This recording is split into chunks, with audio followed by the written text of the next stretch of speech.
Good morning, everyone. Welcome to the Australasia Conference for Undergraduate Research Women in Security panel. I would like to begin by acknowledging the traditional custodians of the lands in which the Australasian Conference for Undergraduate Research meet and occupy, the Ngunnawal and Ngambri people. I would also like to extend that acknowledgement to the traditional owners of the various lands in which everyone here is situated. It is a privilege to be standing on these lands, and we pay our respects to elders past, present, and emerging, and extend that respect to all Aboriginal and Torres Strait Islander people joining us this morning. My name is Fiona, and I am an undergraduate student at the ANU studying International Relations and Middle Eastern and Central Asian Studies. I had the utmost pleasure of coordinating this Women in Security panel and sourcing these astonishing women, all of whom I greatly admire and are undertaking incredibly fascinating research within international security. The reason why I wanted to create this panel is because the field of international security is particularly male-dominated, whether it's in academia, the armed forces, policy practice, or the private sector. And much like other female undergraduate students who possess a deep vested interest in pursuing research, I have questioned where my own insights into the vast security problems of our age will fit into this heavily male-dominated field. So on that note, MaryAnne, Pichamon, Lisa, and Natalie, thank you very much for joining us today. It really means a lot. And it is now my pleasure to hand over to Sally, your moderator this morning. Sally is a PhD candidate at the School of Arab and Islamic Studies here at the ANU. Welcome, Sally, and thank you. Thank you, Fiona. It's my pleasure to be here today with four esteemed panellists to discuss women in security as part of the Australasian Conference for Undergraduate Research at the ANU. You'll see from our program the impressive credentials of our candidates, our panellists, and I'll provide you with a brief introduction to allow the panellists to elaborate further on their key projects and career highlights. Natalie Sambhi is a doctoral candidate at the ANU. Natalie heads an independent research collective, Verve Research, that concentrates on the relationships between militaries and societies. MaryAnne Iwara is a senior research fellow at the Institute for Peace and Conflict Resolution in Nigeria, where she provides policy solutions to peace-building challenges in Africa. Dr. Pichamon Yeophantong is an Australian Research Council Fellow and Senior Lecturer at the University of New South Wales, Canberra, at the Australian Defence Force Academy. Pichamon convenes the Asia Pacific Development and Security Research Group. Lisa Sharland is an adjunct senior fellow at the Stimson Centre with the Protecting Civilians in Conflict program. Lisa was previously the Deputy Director of Defence Strategy and National Security and the head of the international program at the Australian Strategic Policy Institute in Canberra. Now to the discussion. Perhaps we might kick off with a strategic question that our panellists might like to each speak to. Starting off with Lisa, what do states and international organisations have to gain from allocating more seats at the table to women? Thanks so much, Sally, and thank you, Fiona, as well for the introduction. Good morning, everyone. It's wonderful to be part of this conversation, and I look forward to the discussion over the coming hour. I think that's a really good question to start on, and I'd like to make a couple of points about why women's participation, why having a seat at the table is important and beneficial to states, organisations, and a whole range of processes. The first point I would make is purely from an equality standpoint, that we want our organisations, we want the way that our countries operate to be representative of the population. And there are a number of different forms of diversity there, of course. It's not just gender that we're talking about, but these things are beneficial. And I would make reference, for instance, to the work that we have seen underway in the UN Security Council around the Women, Peace and Security agenda here, where one of the pillars of that member states have agreed, that countries around the world have agreed that women's participation in those discussions, whether they be as part of peace processes or international security organisations, is pivotal to international peace and security. So I think for those of us that are engaged in this space, whether it be as scholars or practitioners or policymakers, that having women at the table participating can have a real impact. And there has been research that has shown that peace agreements are more durable when women are participating in those discussions There's been some excellent research by feminist scholars, by Valerie Hudson and many others that have shown that women's participation across society is pivotal to the way that we look at security. The second point I'd make briefly is that diversity of views is really critical to the way that we look at international security. And this comes back to the different perspectives that come to the table. We know, for instance, and look, I am not a scholar in terms of these conversations, there'd be many others who can comment on this, but we know the way that security is framed in academia can be influenced by the perspectives, the different experiences that people bring to those conversations. And what we see as perhaps legitimate and what is excluded from those conversations traditionally. And I think that's something really important as we look at the international security environment, because increasingly, whether we look at the impact of COVID, whether we look at terrorism, whether we look at, the way domestic violence has an impact on society, traditionally, some of these issues perhaps haven't been part of those international security or foreign policy discussions. And I would contend that they are relevant to them. So I think, again, the diversity of views here is important. The third point I'd make briefly to conclude here is that it's not just about seats at the table, but it's about meaningful participation. That is that if women have a seat at the table, they have to have the opportunity to influence the discussion. This isn't about tokenism. It's about ensuring that they are actively part of engaging in that discussion, that their barriers to their participation are dismantled. And also when we're talking about women, that it's diverse women that we're talking about here as well. And we have to be really cognizant, I think, of some of those intersectional dimensions when we're talking about equality and women's participation here as well. So there are a couple of introductory points I'd make on there, and I really look forward to hearing what the other panelists have to say. Thanks so much, Sally. Look, I think those are some excellent points that Lisa's brought up really at the strategic level, particularly when thinking about international security and gender more broadly.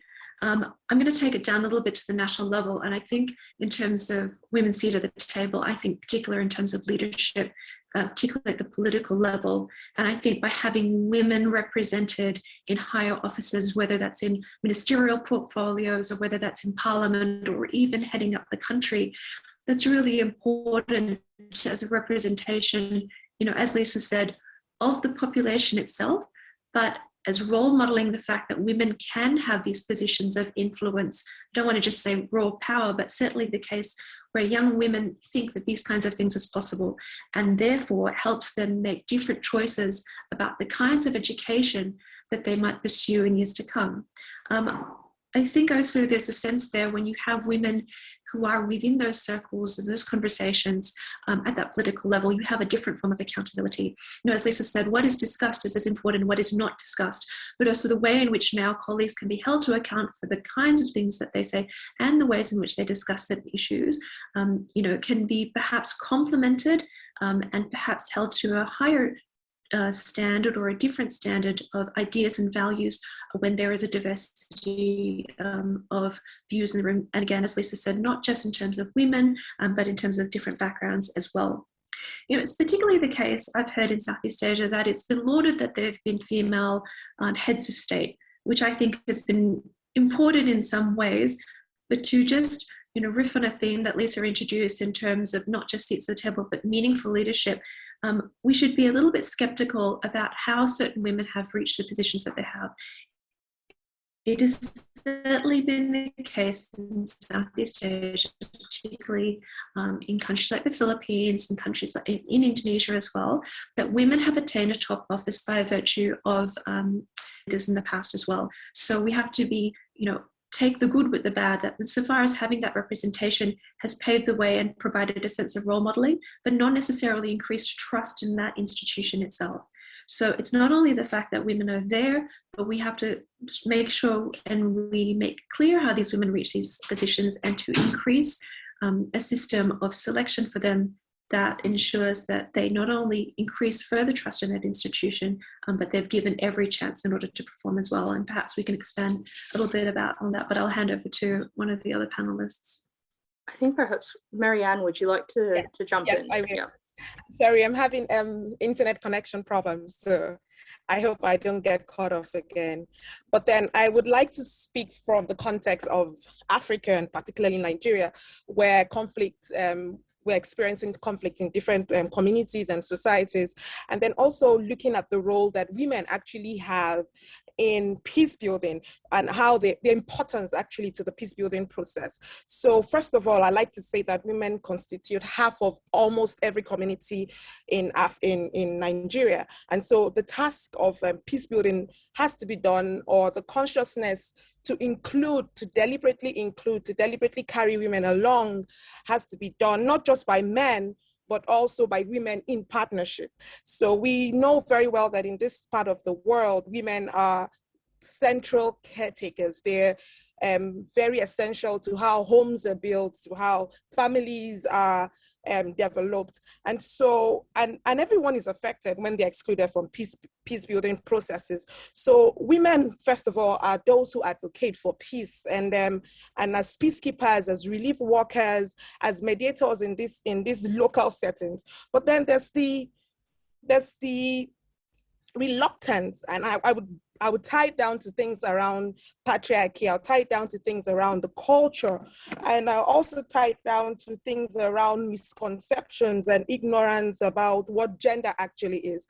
Because everyone, when we talk about gender, there's the tendency to say, oh, it's all about women, but gender also includes men, includes different groups as well. So there's the lack of understanding, particularly in international affairs amongst NGOs and different national governments and even the local communities on what gender is. So these are the challenges that women experience, especially when we have to look at ways to include them in peace building.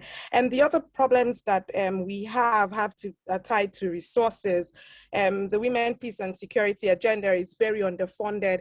And so if it's underfunded at that level, then you can imagine what it is at the level of states or communities. So that's a problem. And also another issue has to do with data. There's the lack of sex aggregated data. So because of that, because of these discrepancies or these inaccuracies in terms of data, you have policies that are developed with no empirical knowledge. So no one is basing any policy on the number of women, the kind of needs, the inequalities that they experience, whether economic-wise or social-wise. So these are things that continue to crop up to disrupt or derail the process of including women in peace processes.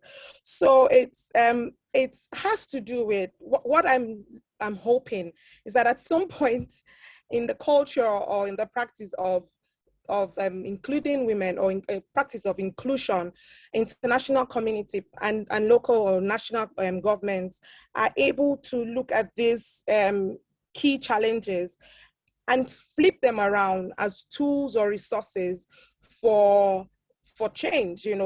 It's said here in Nigeria that when you see a problem, then you already see a solution. So if we point out that these are the problems, then we already know that these are the solutions. So I think I would leave it to another panelist to continue.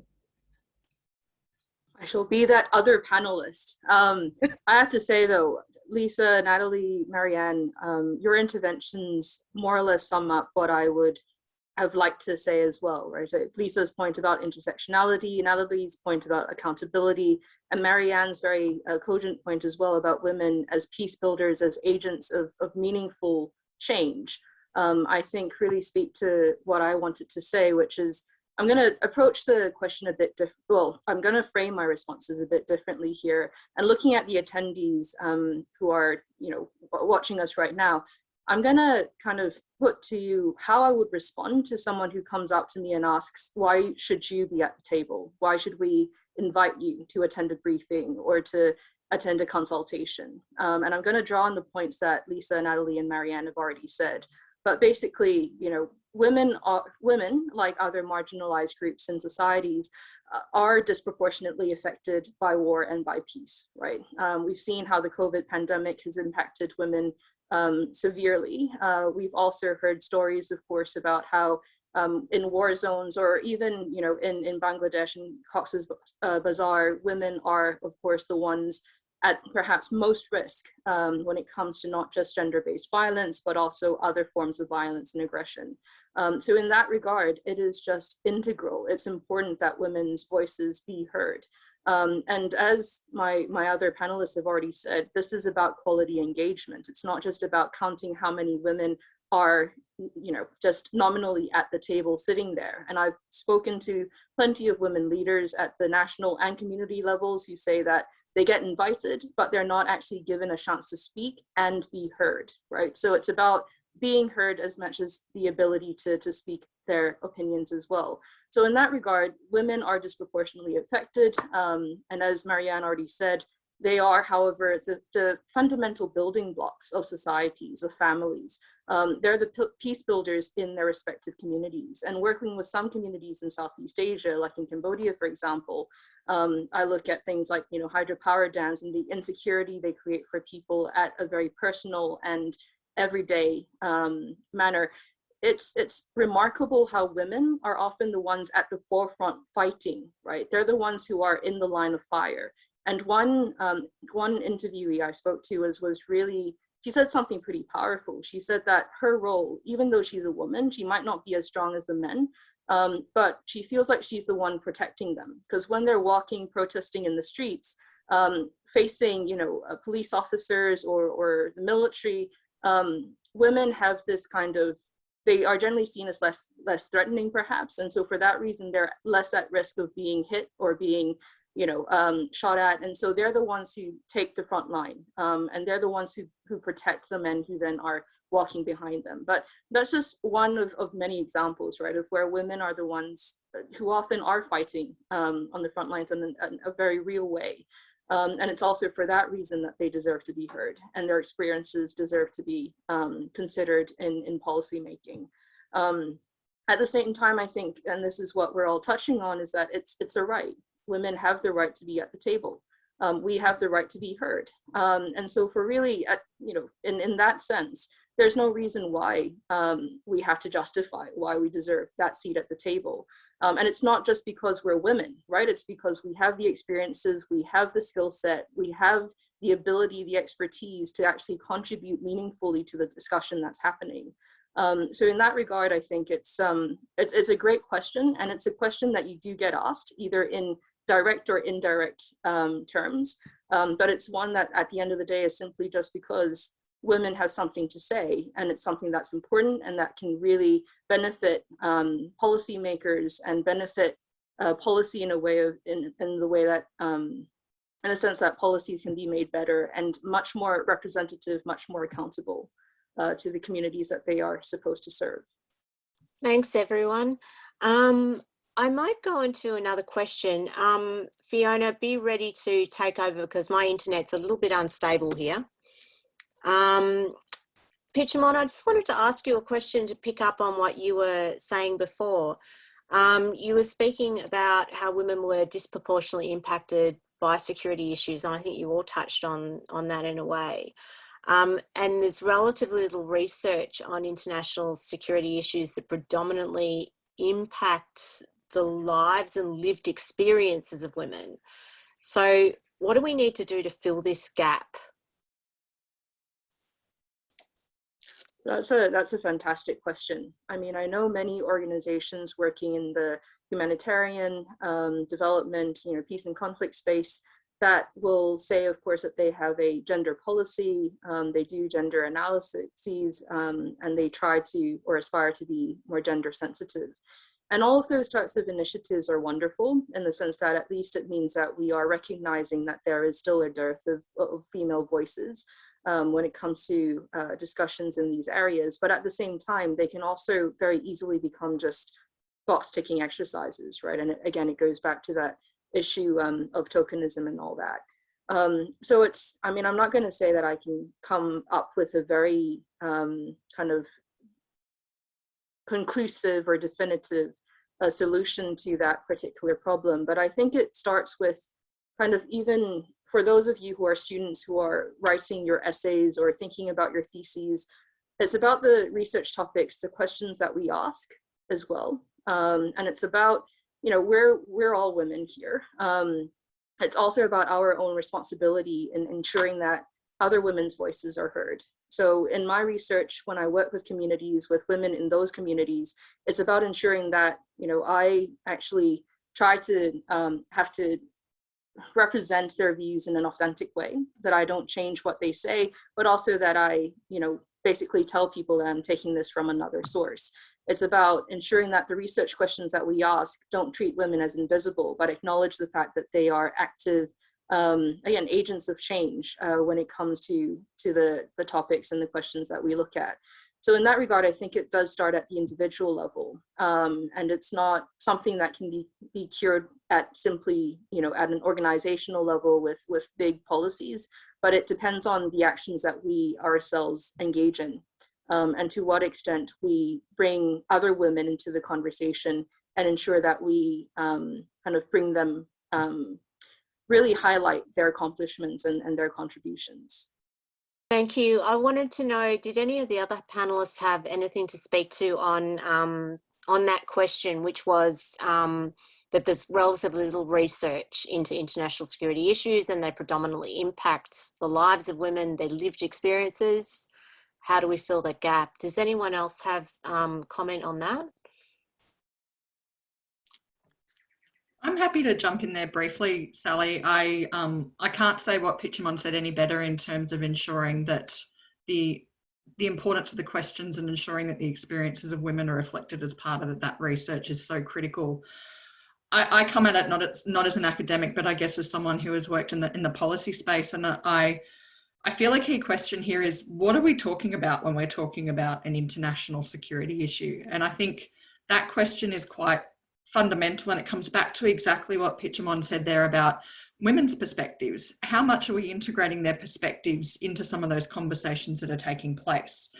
Traditionally, I think international security has been seen as a sphere of sort of state-on-state engagement, and that is shifting as we see the security environment around the globe change at the moment.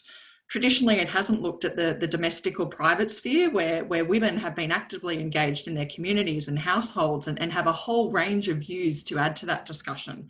Now that is starting to shift. I mean, feminist scholarship and so many other things have really started to shift the debate on that. But one thing I would point to in a bit of research we've been engaged in at my former organisation was on the issue of cyber security and what that looks like when we're talking about international security. Is it just about looking at the impact on different incidents when it comes to states? Or is it actually about also incorporating what the online environment means for women when they're engaging in that space and their domestic and personal security? And what impact does that then have more broadly on our concept of security? So I think the way our security environment is shifting opens up doors to the fact that there is a lot more research that has to be done. And I really hope, and I do think lessons are being learned about the fact that including women's perspectives and diverse perspectives in those conversations is critical, I think, in framing what we think is actually part of the debate and the conversation. Sally, can I just add a little bit onto the back of what Lisa and Pichamon have said? I definitely think, from where I sat, I used to be the editor of the Strategist for 4 years, and I got a really broad overview of the kinds of issues that people wanted to talk about when it came to international security and strategy. And, thanks for the good work that my colleagues have done, Pichamon in particular in her field, but also Lisa in pushing forward women, peace and security, what I started seeing over time was that more and more women wanted to write for the Strategist. And I think we made a concerted effort to include more female voices consciously, and that had a bit of an encouraging effect. What I would like to see, however, is not just be women write on women's issues. What I would like to see is the next step. Now that we have a greater normalization of gender-related issues within the international security conversation, is how will those topics and those subtopics be normalized amongst all students, not just female students or those students that have a personal interest in gender issues? How can we further integrate those so that we don't just have in our 10 weeks of university work, just an area that's just gender? Can we further take that to organization and socialization of these kinds of issues? To touch on really quickly one of the questions at the end, how industry and research. I think part of the benefit of having a team that was willing to find those female voices and create more space. Yeah, it was difficult at the beginning. I'm not going to lie. There was a lot of, I haven't heard of that person, or I don't know who that woman is. Well, yes, because they haven't had that space to be featured before. And over time, there was more trust that, okay, these women can write. But there was a lot of resistance and pushing at the beginning to be done. There's no way around that yet. But I mean, I'm sure Lisa can attest to this in the think tank world as well. Things got better. I started in think tank world in 2012, and I can already see the representation change. Still some way to go, but there are some walls you still need to push through. And maybe if I jump in to speak about the evolving research in women, peace and security, particularly looking at COVID. So COVID in Nigeria and also in Africa has, eliminated a lot of things. And I'm going to speak about domestic violence. With the lockdowns and government policies that were quite restrictive, the new research that has come out and this is actually something that has existed, but luckily we have a lot of attention now on how women are experiencing violence, intimately in their households, and also even amongst their peers, so women are being rejected because, you don't have this kind of social status and you lack this. So these are the violence, this is research that is important to how gender perspectives can be introduced or inculcated into security policy or security policy design. So we see that there's a movement from kinetic policy discussions or kinetic security policy discussions to things that happen in real life, things that we hear our neighbors cry about, but nobody speaks, everybody's quiet about. So I like that this evolution in research is something that everyone is speaking on, and there's a lot of attention to it. So this is the reality now, and especially in security research. That brings me to one of the attendee questions, MaryAnne. You've segued really well into that. In the real world, okay, so a lot of this research that you all are involved in doing as researchers, as well as actually in the security industry, how receptive are governments, NGOs and international organisations to research output in this area? Do you ever get any pushback in terms of these policy recommendations that security researchers bring to the table? Maybe I can start off with that. Yes, there is pushback. And from all angles, even from women.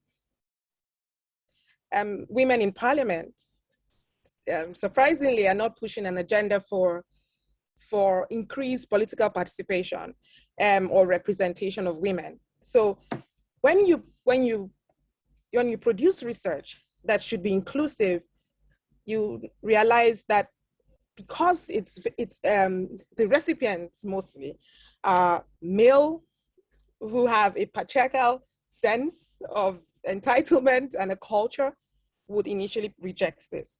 And I know that it's not just peculiar to the context that I live in, but it's something that cuts across the whole world. So there's, first of all, the pushback from policymakers who feel that, who do not have as much knowledge on gender. So this is one thing that I think that researchers and women who are actually actively participating in the area of international peace, international security, have to change this misconception, have to push for how gender is received and how gender is preached. The advocacy for gender, knowledge related to that has to change from being pushed as a solely women agenda, because we have to be honest, for a long time, it would take a long time for this to sink in. So there has to be that change in how we push out the gender narrative, in how it is received. And also, I would speak also on how guidance and counseling in schools. When I was in university, we had guidance and counseling, we had mentorship. And this helped shape people who would eventually get into policy. Now, if you have a foundation, if you have a background that has been improved or that has been enabled in certain knowledge, in certain capacities, then you are built up in a way that when you get into a position of authority, you're not second guessing yourself, or not second guessing certain research or certain instruments that are pushed out. So the role of changing misconception, the role of mentoring, the role of guidance and counseling is very important in how gender-related research is received, and of course policies accordingly are implemented. Can I just quickly go for it. MaryAnne said in terms of mentoring as well, because I know one of the attendees has asked about seeking out mentors and supporters. I think there are two parts. That mentorship is essential. I definitely had a lot of really good supporters throughout my career, when I was at Defence, when I was at ASPI, when I was at AAA. I think those are critical. And finding a balance actually between male and female mentors is really important. I'm actually seeing that there are men within organizations who are amenable to not only just discussing gender-related research agendas, but actually the inclusion of women, whether it's on a panel or whether whether at roundtables or whatever. That has been really, really important. The other thing, in terms of building up one's confidence as a female scholar, academic, think tanker, policymaker, is not only just having that vertical sense of support, but also having a horizontal sort of sense of support. I kind of have my, my 5 ride and die, friends who actually I think I can confide in. And once you have that solidified around you, it's really hard for others to take away your sense of achievement. Oh, you just got there because you're the only woman in the room. Oh, I've heard actually at the beginning of my career, you got that job because you're pretty. I mean, ouch. And when you have your 5 ride and die who are like, no, we've read your research, your stuff through and through, you start to become a lot more bulletproof. And that's just on the real practical side, because, that's our lived experience. It's every day. We're not impervious to criticism. We're not impervious to insults over social media, but every now and then, I think it's really good to have the supporters, because when you do want to branch off and do something a little bit different that sits outside a traditional power structure or a traditional sort of, employment stream, you are going to need the support of those horizontal 5 ride and die to go, yeah, you can do it. And if they're not ones that you've developed within your old field, the others in other fields are equally important. So that's my offering to some of the questions that have been coming from the stream. So keep them coming. I'd like to jump in on that as well. But before then, Lisa, did you want to say something? Or? Oh, happy for you to go, Pichamon. All right, thanks. I just wanted to follow on from what Natalie was saying, and MaryAnne as well, about mentoring. I think we often tell younger, scholars that you should seek out a more senior mentor, right? But I think there's no right time for you to also become a mentor yourself.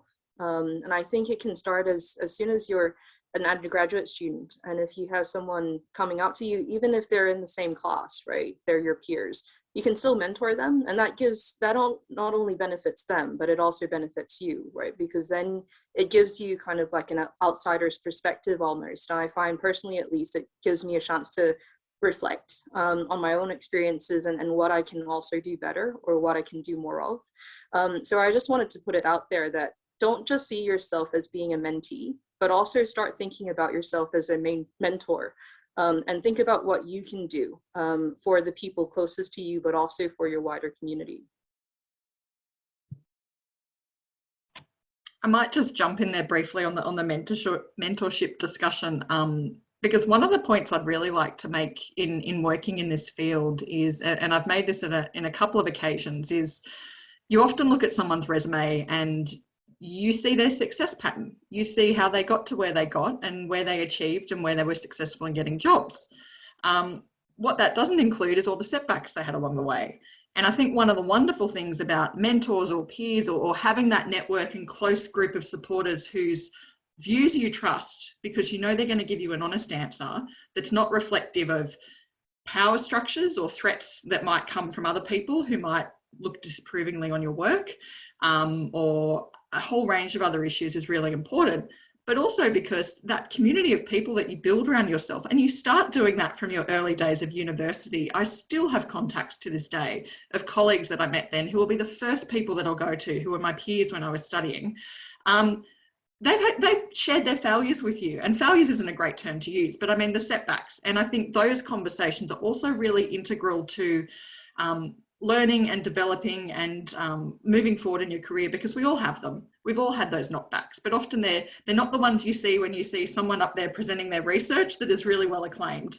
And I think that's really important. And I think that comes back to the earlier question there that we were discussing around pushback around some of these issues and what type of research you're bringing to the table. And I know all the panelists here have raised the point about, you know, whether it's power or patriarchy or different things that sort of push back on these ideas that aren't perhaps traditional or aren't sort of seen as mainstream. That certainly has happened, I think, a lot of the time with issues that have been raised around gender in terms of the way that that influences security policy making. And the point I'd make there is I think that it's really integral to ensure that there is a degree of accountability to say that these things matter and that these are things that we expect of people, particularly in government policy. And that is a shift that we have started to see certainly in Canberra, in that there has been more training and awareness on these issues. And that I think is also part of the battle, is that you need people to understand some of these issues. And I think traditionally, those security issues that have fallen into that, what they might call women's issues or that gender pot, have not been understood. And therefore it's been really easy for people to dismiss it. And that can make it really challenging if you're working in that field, because you know you're going to get the pushback.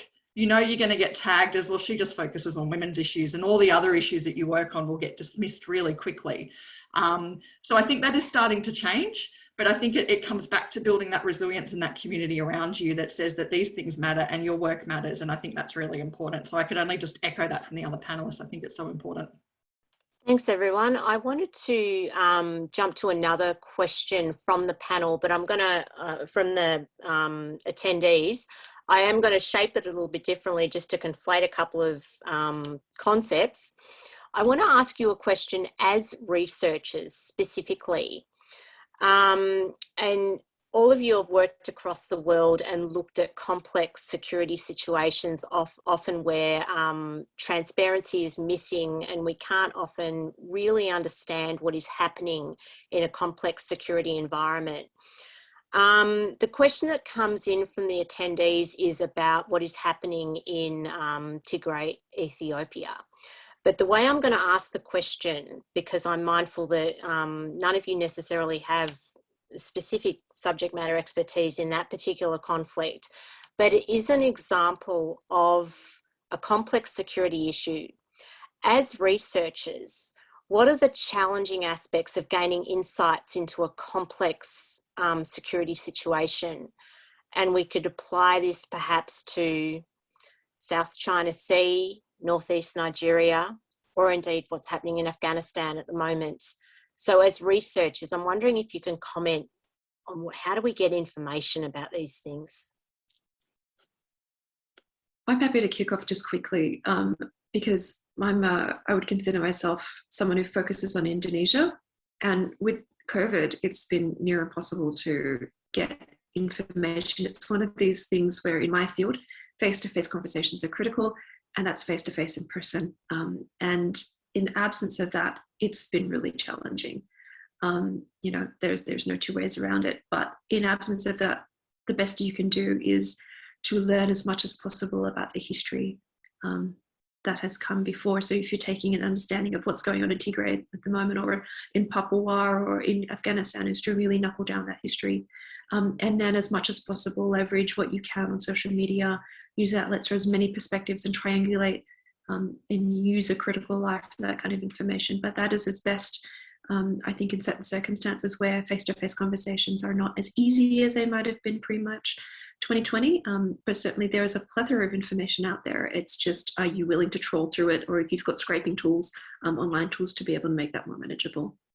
And also maybe to add, based on an experience that I have had in recent days, researching on women issues in the Northeast, especially women that were previously associated with Boko Haram, has been the culture of silence. So this is a society where people don't speak about things. So everyone is quiet, and they keep taking all the heat from the government side and also from the insurgents. So the culture of silence, the culture of stigma. So people don't want to speak about things. People don't, and if they do speak, they feel they will be stigmatized. So those are the things that affect research. Another thing would have to do with access. So many of these areas are many times not penetrable because of bad roads, because of some form of insecurity like conflict. So you can't actually go into the field to certain parts to get certain information. Another thing, as a government research, someone who works in government and who researches for government, is what to tell and who to tell and why they should tell. So there's the incentive. Why should I tell you, this, what are you giving? So, and it ties back to my ethics, what am I offering to get this information? So those are the challenges that I experienced, and I continue to experience every day as I research in those areas. And you are forced to compromise. It's the truth. You're forced to say, I would give you this to tell me this. It's the reality, and you need to, and we need the information out. So you have to compromise. So those are the challenges I experienced. I'll just jump in there briefly. I think it's a really interesting question when we consider who we go to for expertise on different issues. Who does the media go to for commentary? And I know there's been a lot of conversations around with different media platforms about how they have greater diversity in the commentators, or the talent, for a lack of a better term, that they bring on board to talk about conversations. So I think I would echo the points that Natalie and MaryAnne have made there about the virtual environment that has come about of COVID makes this very, very challenging if you are used to, as part of your research, going to communities and talking to them about what has been happening where they are willing to do so. I think a really important point here, nonetheless, though, is ensuring that the voices that do know what's happening on the ground have the ability to share those perspectives as part of those conversations that are taking place. And I think here, the voices of those working in civil society is often so critical to the conversations that are happening around security discussions that are taking place. But I would certainly go back to the points that we raised earlier there, that sometimes the power structures or the structural barriers can create roadblocks to ensuring that some of that expertise is elevated to the conversations and that policymakers get to hear that. And indeed, only a few weeks ago, I think we saw on Twitter play out some conversations around what voices were being included in the discussion around a mainstream security issue on ANZUS, for instance, and sort of what that debate looks like. So I think these discussions are ongoing, but I think they're particularly important when they involve perhaps situations that are not on the radar, whether it be here in Canberra or Washington, that aren't getting that attention, that we are looking to, where we don't have that expertise, speak to the people who do and look for ways to bring that to the table. Yeah, I can't really add much more to what my colleagues have already said, but I think, Sally, your question, kind of touching on that question of if you're a woman and you have to go and do field research in these, very hazardous locations, what can you do? And should you actually even consider such a research program to begin with? And I have to say the situation in Ethiopia is very worrying. I'm not an expert of Ethiopia, but having followed the news, it is astounding what's happening, and it's also very worrying. It goes back to the point about women being disproportionately affected, but the rape and the pillaging and everything is just, to add to everything else that's happening in the world right now, is very depressing. That being said, if you're someone who wants to go out and do research on these very important but challenging topics, I'd say, there's not a lot that's holding you back, but you of course have to be cognizant of the fact that as a woman, you are exposed to many more physical risks, and there will be challenges, especially if you need to access policymakers. And if it's a patriarchal society that you're working with, there will be challenges. And I can certainly say that in my own experience. I've interviewed one particular security expert slash kind of policy pundit, and the response I got at the end of the interview was, so why are you even doing a PhD? Like, you're a woman, you're probably gonna just finish your PhD and go have babies. Literally said that. And it's like, why are you even doing this? Like, it's a bit of a waste of time, don't you reckon? And the only response you can say to that is just, well, thank you for your comment, and goodbye. But I digress, right? I mean, there will be challenges along the way. There will be personal risks that you have to take. And to be fair, men have to take them as well when you're working in conflict affected zones. But again, if the topic speaks to you, and if you feel a strong passion, a strong need to actually communicate the issue and to really dig into the problems, then go for it, right? Being a woman is not a reason for why you shouldn't to do that at all, but do take the necessary precautions. Okay, well, I think we've got time for one more question that we might pose to all the panelists. Do you have any advice for young female researchers who are currently in the field, interested in the field of international security? Notably, how did you choose your region of expertise or the topics that you wanted to delve into? And how did you overcome imposter syndrome? I'll start. Short summary is I have not overcome imposter syndrome. So I feel like that is an ongoing battle in this field. And I think this comes back to some of the points that have been raised about surrounding yourself with individuals who are going to provide honest commentary on what you're doing, and, provide fair feedback, understand sort of the expertise that you bring to the field as well. So it is an ongoing battle to overcome imposter syndrome. I think I'm yet to meet another woman who has managed to do that yet. But look, it is something that I think at the end of the day, you take on board the feedback of those that you trust when it comes to things. And I can say with certainty, as I do with every call I get off, I will get off this conversation and go, I didn't phrase that very well. I didn't say this point. I didn't do that. I could have done this better. It happens all the time. So you are not alone in that at all. In terms of the topics that I've ended up working on with my career, it wasn't until much later in my career. I did a very broad Bachelor of Arts Laws degree, went and did my Master's in International Studies. I knew I had an interest in US politics. I thought I was going to focus on sort of US domestic politics and foreign policy moving forward with my career. But I happened to get a job working at the Australian Permanent Mission to the UN. And for me, it was that job that really opened up my interest in peace operations, my interest in multilateralism, my interest in women, peace and security, my interest in looking at how Australia engages with countries in Africa, which often gets overlooked in this space. And so for me, it was a job that I think really honed my interest as I moved in my career when I was sort of in my mid to late 20s. And I've then taken that and run with that in terms of my research in think tanks since then. And working with organisations like where I am now, the Stimson Centre, I had exposure. Interestingly enough, when I started out as an intern there, it was in their East Asia program when I was doing my master's degree. So you can see I've moved around on issues quite a bit.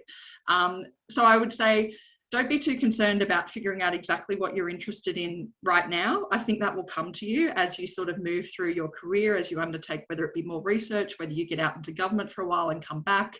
Those types of things will determine where your interests rest. And that's sort of been my experience. So I don't want to say I fell into it, but I think it was the way my career evolved.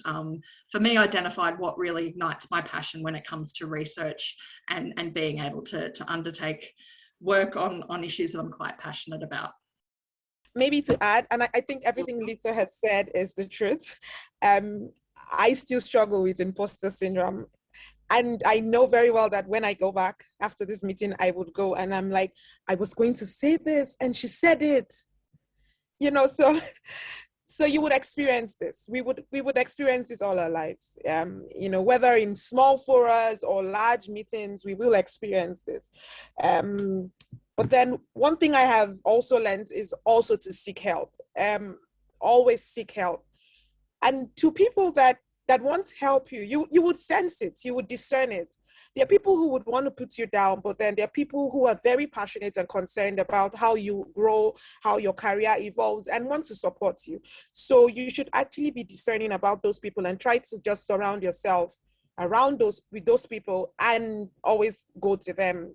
You must have people you are accountable to, and responsible to. So that's one thing I have. Every text I write, I send it to a mentor, and he reads the first 2 lines and says, "I don't think you got it right," and I know I have to go back. So that's one way that I continually build myself and push myself. Now, in choosing the area of expertise or research, I found I've always been interested in governance, but then I realized that if I needed to influence governance, I needed to read about it, I needed to write about it. So I was fortunate, and I still say, because I know people who really want to be where I work, but then I was fortunate to be with a mentor who said, "Look, apply and you would be here." So I pushed myself, I applied, and I got a job with the Nigerian government. And I'm in the nexus of writing and also influencing policy in one way or the other. So I started growing on this and found that there are gaps. So for young researchers, you have to take note of what gaps exist. And if you really want to build yourself and be an authority, then focus on those gaps.